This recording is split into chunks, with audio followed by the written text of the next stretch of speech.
kalian tidak baik-baik saja kalau ada gejala-gejala ini. Ada banyak, ini sebagiannya dulu ya. Kita tidak baik-baik saja, coba dicek. Teman-teman ngalami ini enggak? Yang pertama apa? Moodnya berubah secara drastis. Tiba-tiba sedih dalam sekali tanpa alasan. Atau seperti orang ekstase, ceria luar biasa, padahal ya enggak ada apa-apa. Itu alamat enggak baik-baik saja. Jadi moodnya tiba-tiba sangat drop atau tiba-tiba sangat melambung, tidak terkendali. Nah, kalau ada gejala-gejala seperti ini, ambil nafas sebentar, mundur sebentar. Ada yang tidak beres. Atau yang kedua, ada masalah dengan tidur. Entah sulit tidur, entah berlebihan tidur, kokean turu. Pinginnya tidur saja, nah, mulai pagi sampai sore tidur saja. Kemungkinan ada masalah. Atau sebaliknya, sulit tidur. Sudah macam-macam obat diminum, CTM sakbok entek misalnya. Ya kalau levelnya kalian obat tidur kan mahal, itu CTM wae. Nah, ada masalah.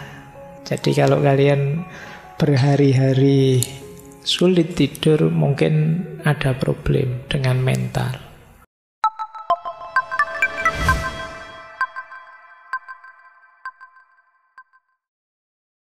Bismillah, mari kita kembali ke rutinitas kita, istiqomah kita mengaji.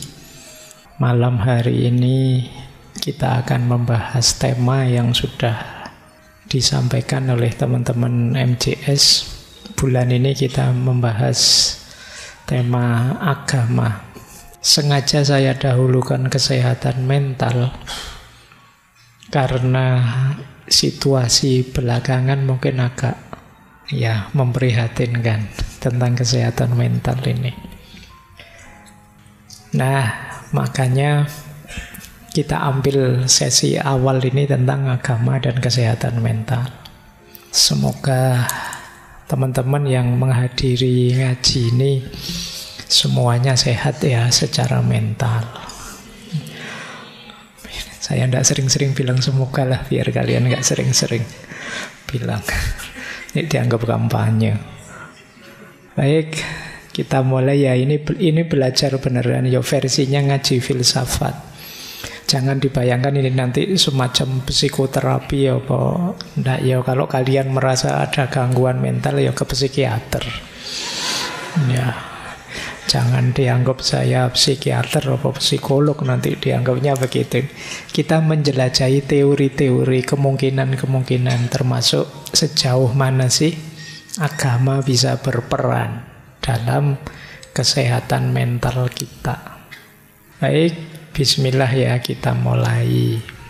Saya awali dari hidup sehat dulu ya. Ini hidup sehat, sehat ruhani. Jadi batin kita, mental yang sehat itu yang seperti apa? Perhatikan nanti ini bahan muhasabah kita semua ya, introspeksi kita. Jadi mental sehat itu setidaknya cirinya 5. Nanti kita lebih detail lagi. Jadi hidup sehat itu hidup yang punya meaning, punya makna dan sadar tujuan. Teman-teman harus bisa jawab kalau ditanya tujuan hidupmu apa. Tujuan hidup ini tidak sama persis dengan cita-cita. Kalau cita-cita itu yang dimaksud pekerjaan atau karir. Jadi tujuan hidup itu mirip kalau dulu teman-teman kecil waktu ditanya ingin jadi apa besok, terus tidak tahu jawabannya apa kan, terus teman-teman bilang ingin berguna bagi nusa, bangsa, agama, orang tua, tetangga-tetangga kan gitu. Nah, ini namanya jenis tujuan hidup. Nah, harus punya ini dan harus punya meaning. Punya meaning itu teman-teman bisa jawab mengapa saya ada. Itu berarti teman-teman punya makna tentang hidup ini. Ini ciri pertama. Kalau belum punya, ayo diupayakan. Tidak usah panik juga, tidak usah stres. Ya, ayo pelan-pelan. Yang kedua, mental sehat, batin sehat itu punya value. Ada nilai-nilai yang ingin kita tegakkan, yang jadi sandaran hidup kita. Jadi hidup kita kan yang muda-muda kadang-kadang senang, saya ingin bebas saja Pak, tidak mau diatur, tidak mau ada apa-apa, pokoknya bebas sebebas-bebasnya, malah capek. Justru hidup nyaman itu kalau kita sadar nilai, ada yang diperjuangkan, ada yang disandari. Itu namanya value.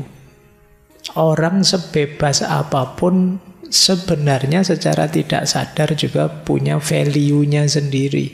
Tidak ada orang yang bisa sama sekali bebas, sama sekali lepas. Paling tidak dia sedang menegakkan satu value namanya nilai kebebasan.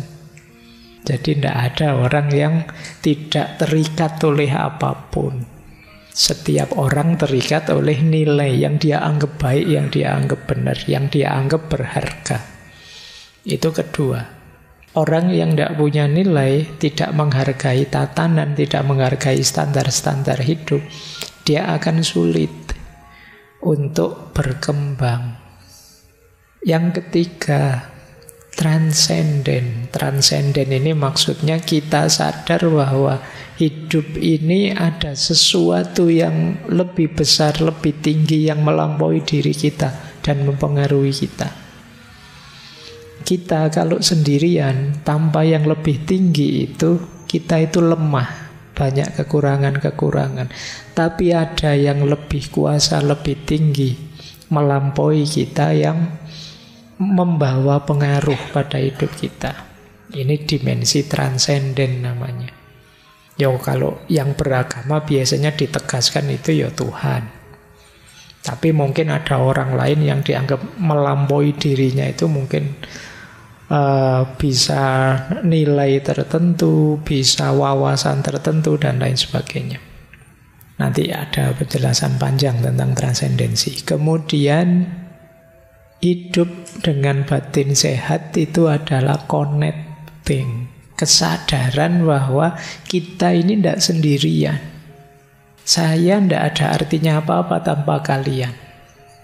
Kalian butuh teman kalian, dan seterusnya. Jadi kita ini saling nyambung. Jangan dikira kalau saya sedih terus yang sedih hanya saya. Bisa saja temanmu lihat kamu sedih, ikut sedih. Ini punya teman kok merengut saja, akhirnya kita ikut merengut. Terus kalau punya teman ceria, kamu kan ikut ceria. Ini kesadaran keterhubungan. Begitu buka medsos, isinya orang gegeran debat. Nah, kan kita ikut panas. Jadi padahal kemarin-kemarin kita bilang saya tidak ikut-ikutan kampanye-kampanyenan, silahkan saja. Tapi begitu baca postingan-postingan, ikut panas kita. Kenapa begitu? Kita itu terhubung, jangan lupa. Jadi ada aspek connecting. Jadi kalau ingin baik, ya ayo baik bareng-bareng. Kalau ada yang rusak, ya bisa nular, dan akhirnya kita bisa rusak bareng-bareng. Maka penting masing-masing kita sadar bahwa kita ini terhubung. Jangan kamu bilang, Allah ngapain sih kamu ikut campur rusak-rusak aku sendiri, kalau tidak mau ya minggir saja. Ya memang rusak-rusakmu sendiri, tapi merusak ya keterhubungan di antara kita. Karena kamu rusak, ya pengaruh rusakmu bisa masuk padaku. Karena kamu tiap hari mesuh-mesuh, yo mulutku yo gatel pengen mesuh balik akhirnya. Kenapa? Kita ini connecting, terhubung. Nah, maka carilah koneksi yang baik. Jangan cari koneksi yang toksik. Nah, itu bahasamu hari ini kan itu, toxic relationship. Oke, yo istilahmu sendiri loh hari ini. Nah, yang terakhir becoming. Hidup nyaman ideal itu ya yang kita tambah baik, tambah baik. Jangan ada yang merasa sudah baik. Yang merasa sudah baik, alamat tidak bisa tambah baik lagi, wong sudah.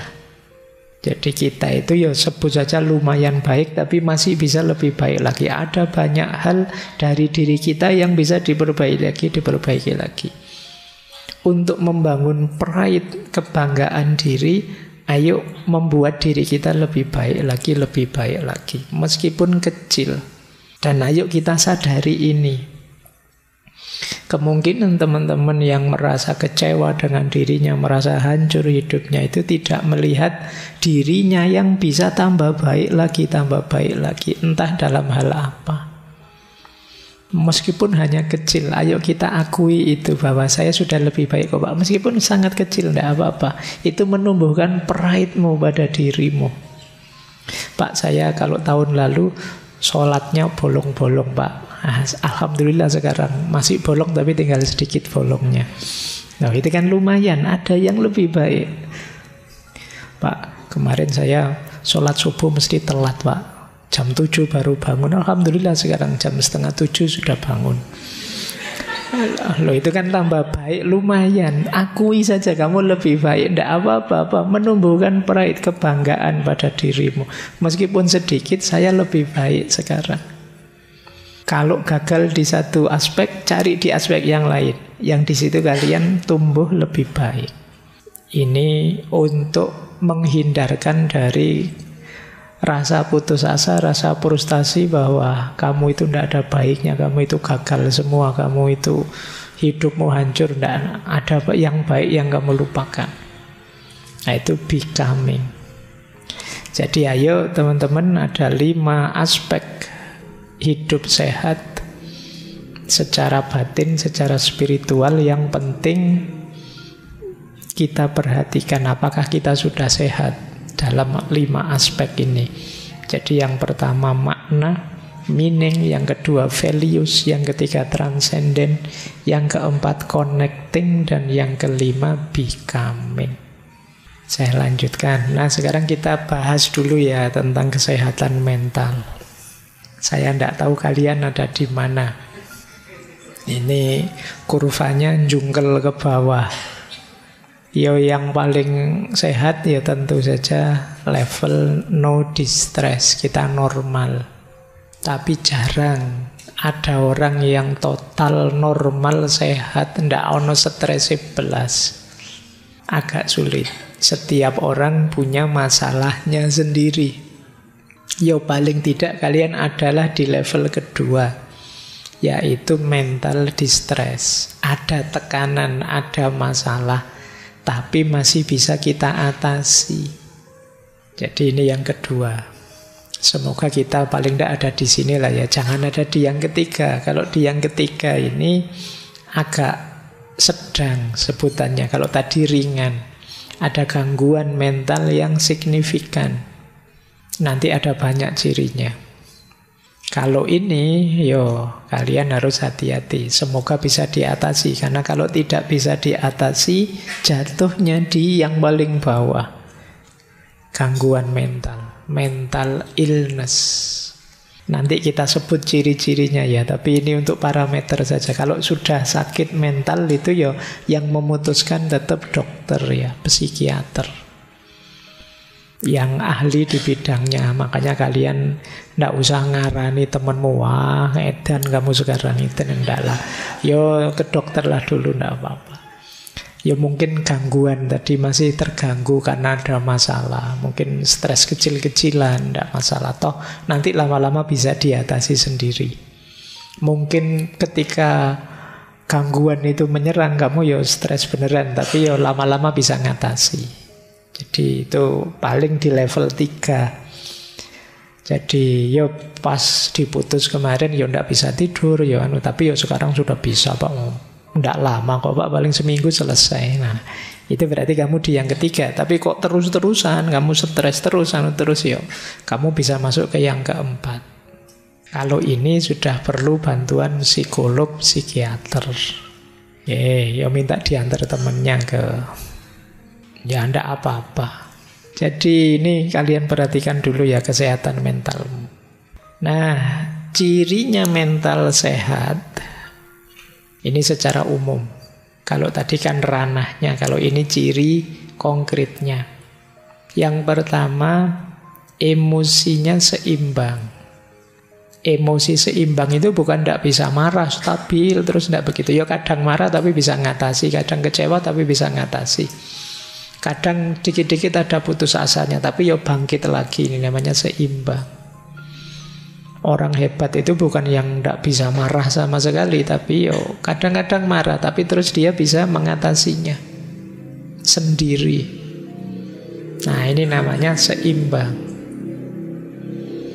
Silahkan kalian cek dirimu ya, bisa ngatasi tidak kalau sedang kena gangguan emosi. Mungkin marah, mungkin kecewa, mungkin jengkel. Nah, kamu bisa ngatasi sendiri. Kalau bisa ngatasi sendiri, kamu imbang. Terus yang kedua, tahan terhadap stres. Tadi saya bilang tidak ada orang yang tidak bermasalah. Semua orang punya masalahnya sendiri. Bedanya ada orang yang kuat, ada orang yang tidak kuat.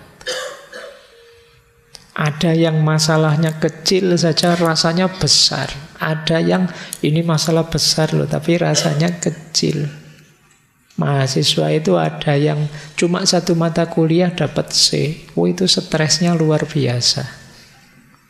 Yang satu sudah terancam DO nilainya E semua, santai. Loh, itu kan hebat daya tahannya terhadap stres itu. Masih bisa ketawa-ketawa, ngerokok, ngopi, dia masih santai. Padahal temennya itu jungkir balik hanya dapat nilai C.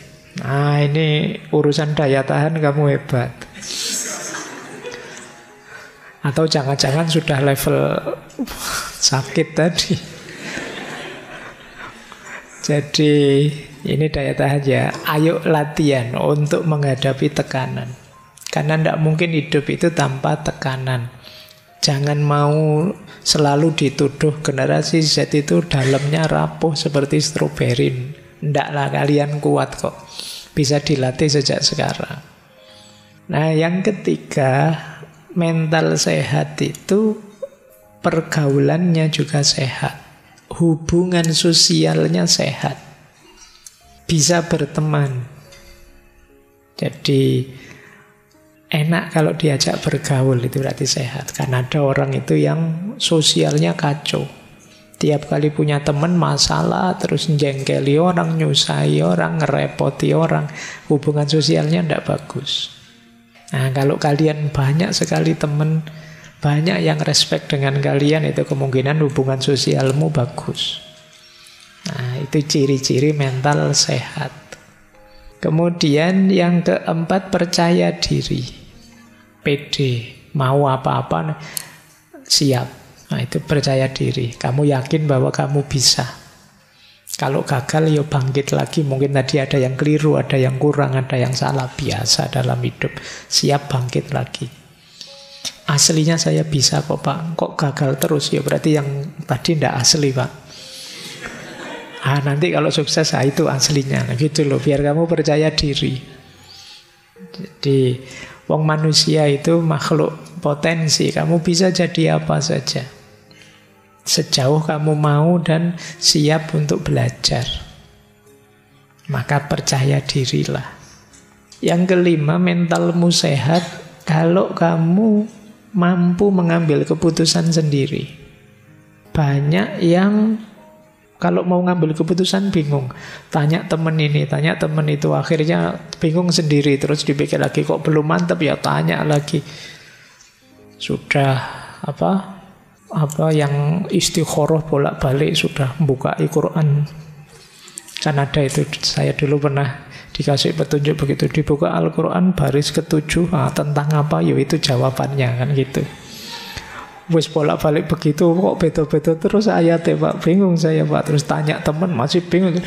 Itu sebenarnya urusannya kemampuanmu memantapkan hati. Biasanya ya karena kamunya sendiri tidak stabil. Temanmu ngasih saran, ini loh bagus. Jangan-jangan nanti begitu, tidak jadi. Kalau ini lumayan sih, tapi ada efeknya itu. Terus ini, jadi kamu bingung sendiri. Kamu pengen keputusan yang tidak ada efeknya, ya tidak ada. Jadi tidak mampu mengambil keputusan. Itu nanti sering jadi masalah. Ayo latihan memantapkan diri, memantapkan hati, percaya diri. Kalau menurutmu itu baik, ambil saja, putuskan, jalani. Ada efek, ada kurangnya, ada gagalnya, biasa dalam hidup. Jadi karena kebingungan itu jauh lebih menyiksa dibandingkan kamu sudah ngambil keputusan ternyata ada efeknya. Ya nanti efeknya dinetralisir. Yang keenam, fleksibel. Fleksibel itu bisa menyikapi perubahan situasi. Ya dulu punya prinsip begini, tapi sekarang situasinya berubah. Kalau masih berprinsip begini, tidak mungkin bisa. Apalagi situasi tidak harus selalu kondisi kita, bisa saja situasi sekeliling. Tiba-tiba ada pandemi misalnya, ya mungkin rencana-rencanamu gagal semua. Itu kalau tidak fleksibel, kamu akan stres berat. Segala situasi mungkin terjadi. Sudah berharap ditandatangani sama dosennya, begitu ketemu diacak-acak lagi. Wah itu kan, lama lagi ini. Ya enggak apa-apa, pokoknya kamu harus siap menghadapi situasi apapun. Itu namanya fleksibel. Sudah semangat mau ngaji, tengah jalan hujan itu ya. Ya enggak usah mengeluh, biasa ya, kadang hujan, kadang enggak hujan, itu kan biasa. Tinggal kamu atur gimana menyikapinya, kan itu saja. Kalau kita tidak fleksibel ya kita akan pontang-panting. Karena hidup ini dinamis, berubah-ubah. Harapan tidak selalu sesuai dengan kenyataan. Kalau kita tidak fleksibel, sulit. Tidak apa-apa, kadang-kadang orang nyebut kita mencela-mencela. Tadi bilang apa, sekarang bilang apa. Loh, situasinya memang berubah. Tadi memang tak ajak nongkrong makan es misalnya, tapi udan terus dingin kayak gini, ya gantilah ngopi saja. Kenapa? Situasinya berubah. Kalau tetap beli es nanti pilek kamu. Ini namanya fleksibel, lihat situasi. Menandakan mentalmu sehat. Jangan sekali es krim ya tetap es krim, tidak begitu. Ya kalau memang situasinya tidak mendukung ya bisa diubah, menyesuaikan dengan situasi. Ya banyaklah pilihan-pilihan hidupmu kan. Dulu mungkin kamu zaman SMA janji sama temanmu, nanti ya siapa tahu kita jodoh misalnya. Situasinya berubah, ternyata di kampus banyak yang lebih. Nah, iya, wong yo belum nikah yo. Nah itu kamu harus paham situasi daripada kamu stres sendiri. Ada mahasiswa itu sebelum kuliah pokoknya Pak, saya hanya kuliah saja, tidak mau macam-macam. Ternyata kuliah dapat semester 2, semester 3 tidak jadi kuliah saja, tiduran saja akhirnya. Kalau ditanya, Mas kemarin katanya kuliah saja, menyesuaikan situasi Pak. Saya fleksibel Pak. Kampus sudah ada menarik-menariknya Pak, sudah tidur aja. Oke, ya asal engkau bahagia silahkan saja. Kemudian mental sehat itu puas dengan hidupmu. Cirinya gampang lah, orang puas itu apa? Bersyukur. Tidak banyak mengeluh. Berarti kamu puas, mentalmu sehat. Kalau masih banyak sekali keluhan-keluhan, yuk kita cari titik-titik di mana kita bisa bersyukur. Dan yang ke-8, mandiri. Kita bisa hidup tanpa tergantung banyak hal di luar diri kita. Kita bisa memenuhi kebutuhan kita sendiri, menjalankan keinginan kita sendiri. Semakin kita mandiri, semakin kita kuat. Mental kita sehat. Ayo ya, ini mumpung akhir tahun ya. Sejauh mana kamu sehat, coba cek 8 parameter ini. Di titik mana kamu masih lemah, di titik mana sudah kuat. Ini jadi ukuran. Kalau banyak yang lemah, ya tidak harus putus asa, diperkuat. Nah, saya lanjutkan. Ini ada quotes menarik. Saya terjemahkan. Engkau tidak harus berusaha positif sepanjang waktu. Merasa sedih, marah, kesal, frustasi, takut, dan cemas adalah hal yang wajar. Memiliki perasaan seperti itu tidak menjadikanmu orang yang negatif, namun hanya menjadikanmu manusia.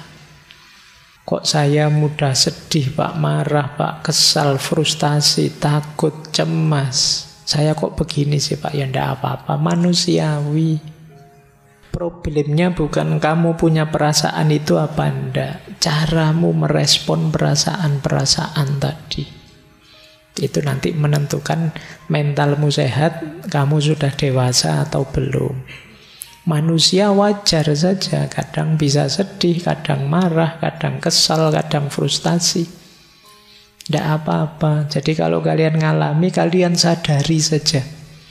Oh, saya sedang marah ini. Itu mungkin bisa menurunkan level marahmu banyak. Oh, ternyata ini saya cemas.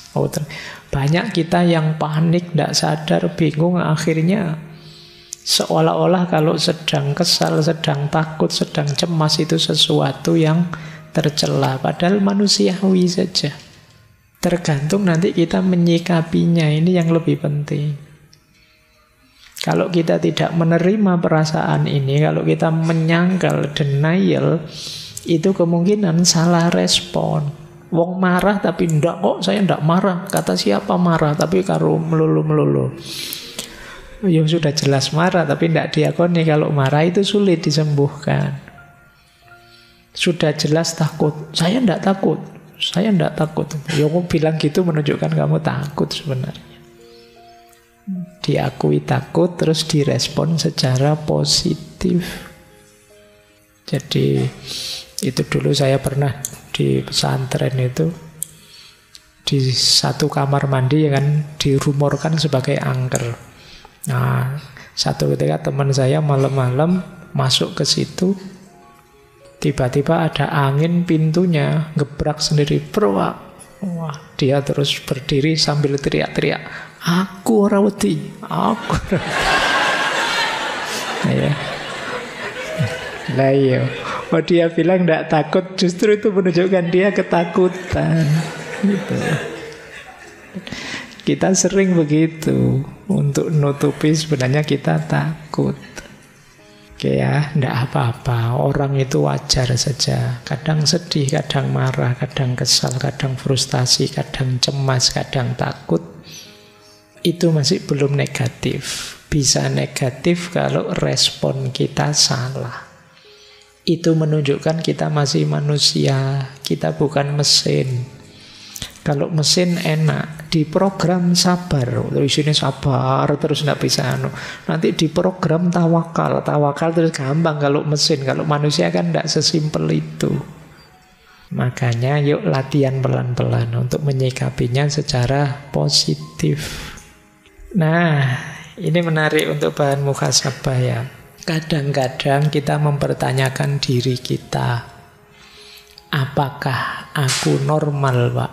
Apakah saya baik-baik saja, Pak?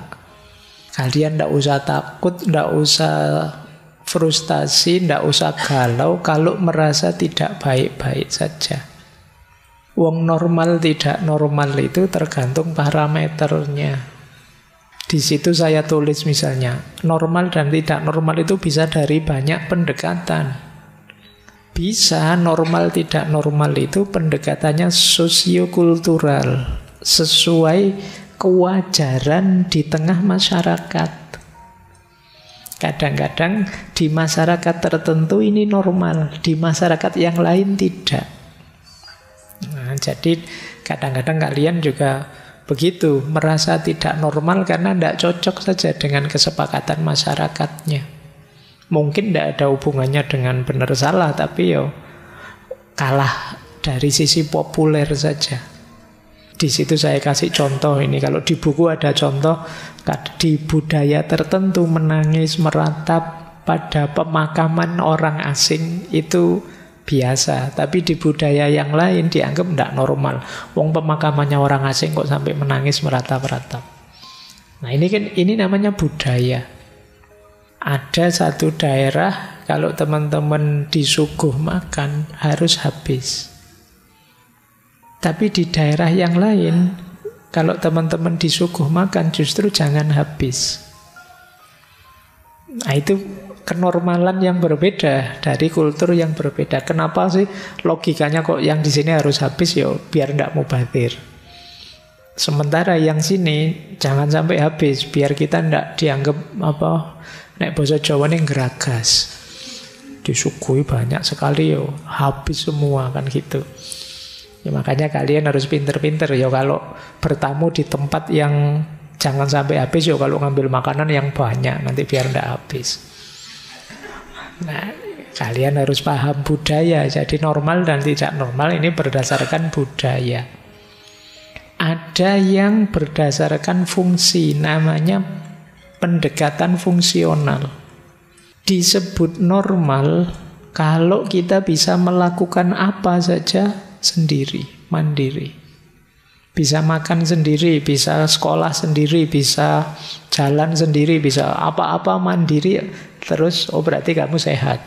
Nah, ini namanya fungsional. Kamu normal.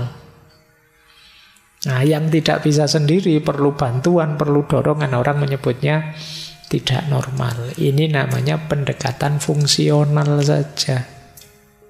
Ada kalanya normal dan tidak normal itu berdasarkan zamannya saja. Zaman dulu normal, zaman sekarang tidak normal.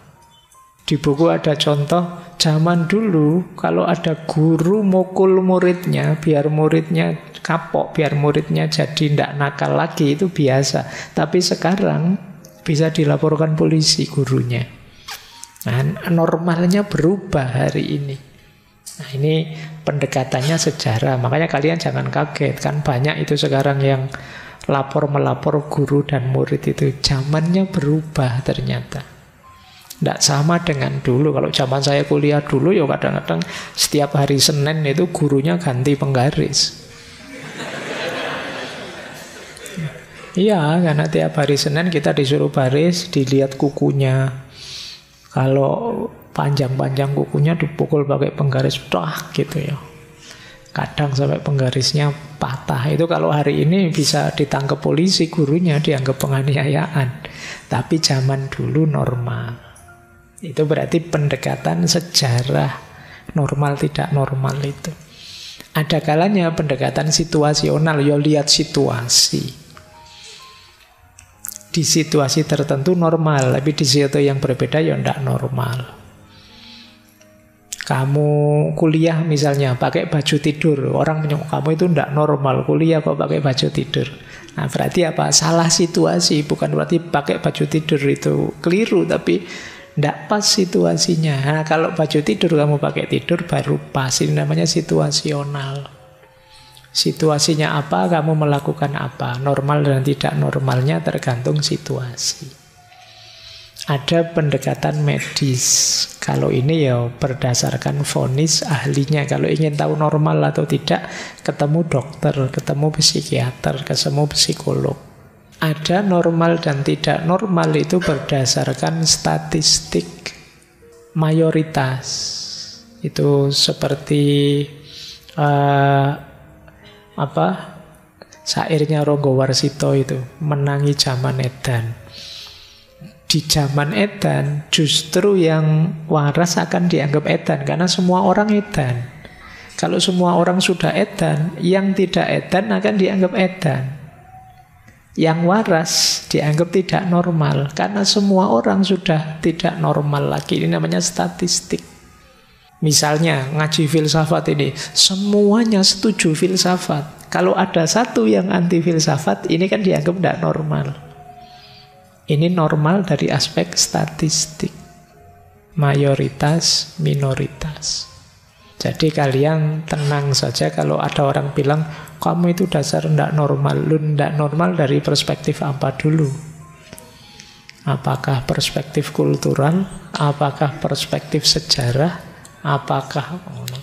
Jadi biar kamu tidak terlalu stres kalau dianggap tidak normal ya. Ternyata normal tidak normal itu ya parameternya banyak macam-macam. Kadang baik-baik saja ya disebut tidak normal karena salah situasi misalnya. Mungkin kalian sering salah kostum atau salah apa, itu kan situasional. Atau ya vonis dokter saja, kan itu kata dokter. Kalau saya sih kan ada orang yang begitu. Nah, normal dan tidak normal, ya sakit tidak sakit tergantung saya lah. Masa tergantung dokternya, kan ada orang kayak begitu. Nah, ini ukuran-ukuran normal atau tidak. Tapi meskipun begitu, kalau ini kan standar, kalian tidak baik-baik saja kalau ada gejala-gejala ini. Ini kita belum masuk ke agama ya, ini masih mencermati diri kita, ini waras apa tidak. Ada banyak, ini sebagiannya dulu ya. Kita tidak baik-baik saja, coba dicek. Teman-teman ngalami ini enggak? Yang pertama apa? Moodnya berubah secara drastis. Tiba-tiba sedih dalam sekali tanpa alasan. Atau seperti orang ekstase, ceria luar biasa, padahal ya tidak ada apa-apa. Itu alamat tidak baik-baik saja. Jadi moodnya tiba-tiba sangat drop atau tiba-tiba sangat melambung, tidak terkendali. Nah, kalau ada gejala-gejala seperti ini, ambil nafas sebentar, mundur sebentar. Ada yang tidak beres. Atau yang kedua, ada masalah dengan tidur.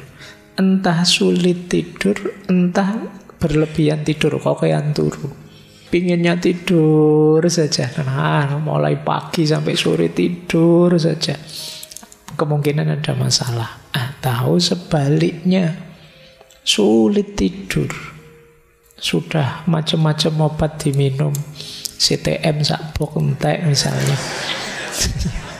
Ya wae kalau levelnya kalian obat tidur kan mahal, itu CTM wae. Nah, ada masalah. Jadi kalau kalian berhari-hari sulit tidur, mungkin ada problem dengan mental.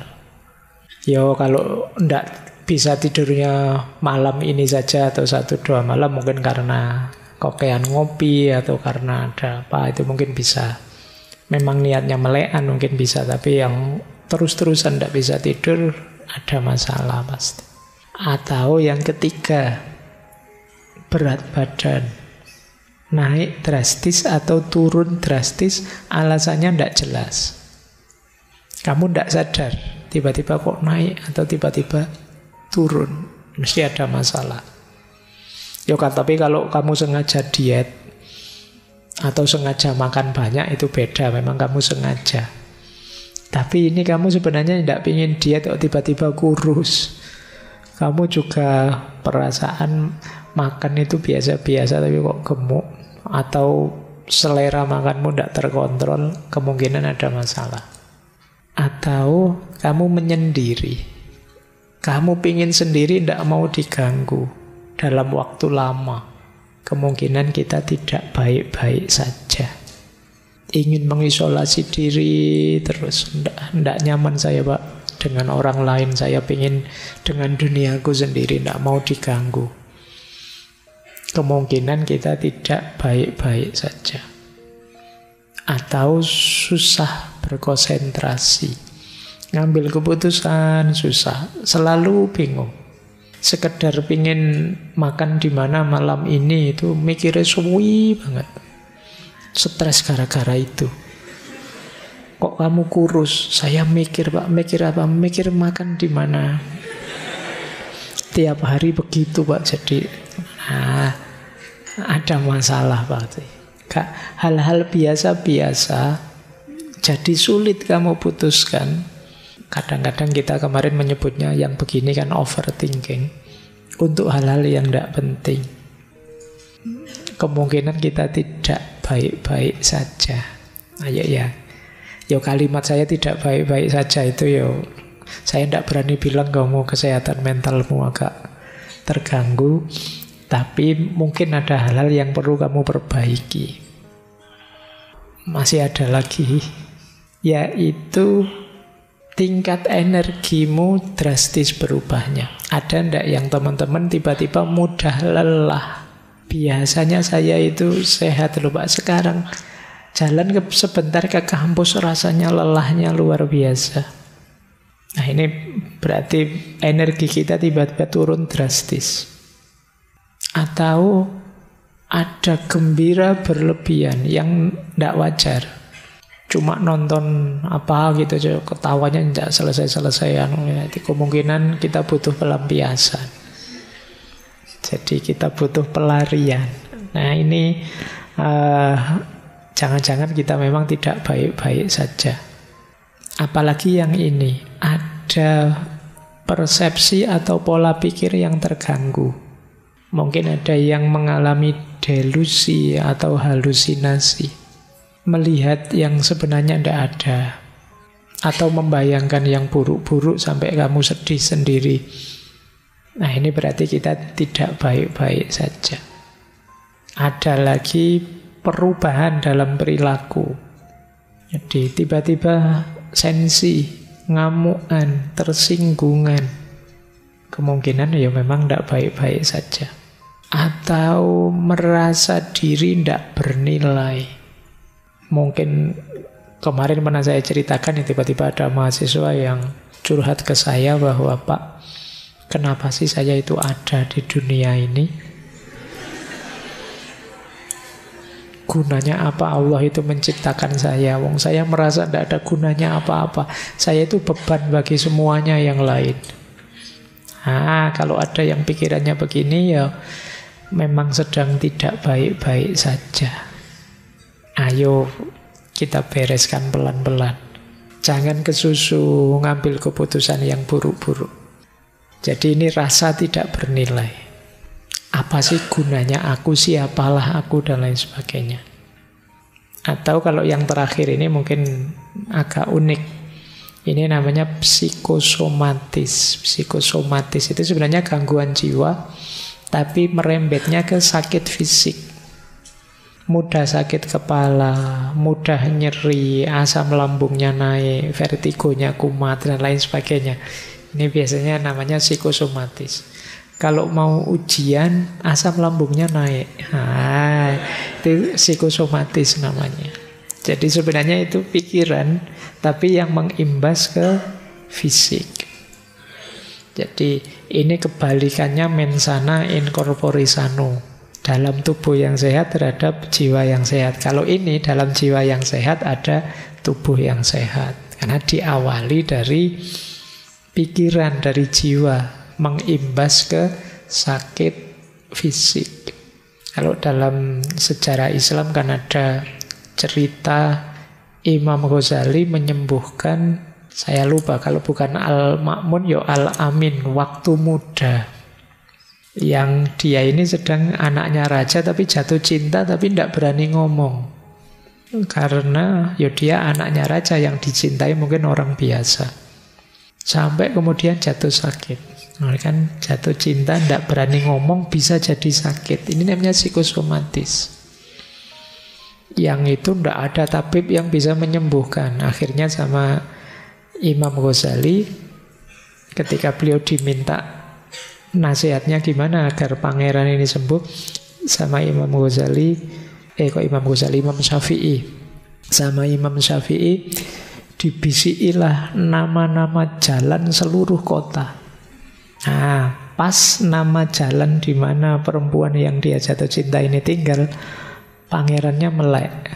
Wah, seneng Imam Syafi'i.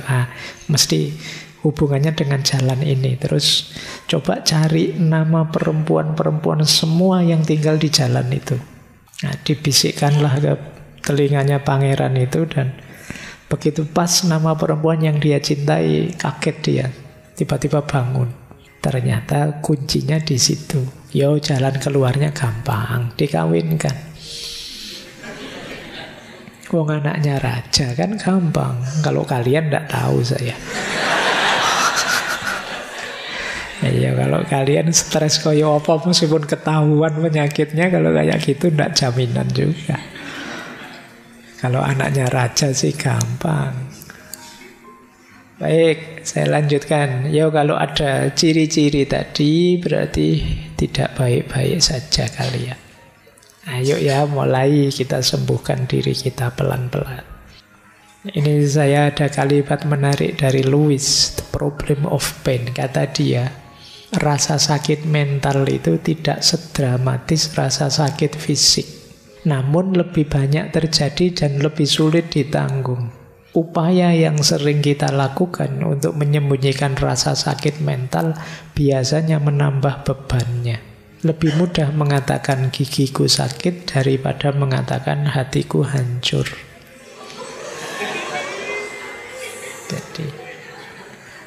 Jadi orang yang sakit mental itu kan memang mau cerita itu rasanya enggak enak. Kalau sakit gigi sih gampang. Ini teori ini berlawanan dengan lagunya Maggie Z itu. Daripada sakit gigi lebih baik sakit hati. Kalau ini enggak. Ayo ngomong sakit hati gampang. Sakit gigi gampang. Tapi ngomong sakit hati sulit. Jadi makanya teman-teman saja yang punya circle, punya teman, punya jaringan, punya kelompok, punya kolega, yuk saling peduli. Karena kadang-kadang sahabat kita, teman kita yang dalam kesulitan dalam aspek mental ini, sulit sekali kita mendeteksinya. Ayo saling peduli, saling mendukung. Kalau sakit fisik gampang. Kita sering dapat berita teman kita yang ini sakit ini sekarang opname, ketahuan, tinggal kita jenguk di rumah sakit, selesai. Tapi yang sedang kecewa, sedang patah hati kan tidak ada woro-woronya di grup WA. Kan tidak ada yang terus ayo kita jenguk teman kita itu, dia sedang patah hati, dia sedang kecewa, dia kan tidak begitu. Nah, itu sulitnya sakit mental. Padahal kadang-kadang sakit mental itu efeknya bisa fatal. Ya kayak saya bilang tadi, sampai ada yang mengakhiri hidupnya. Maka penting bareng-bareng, ayo kita saling peduli.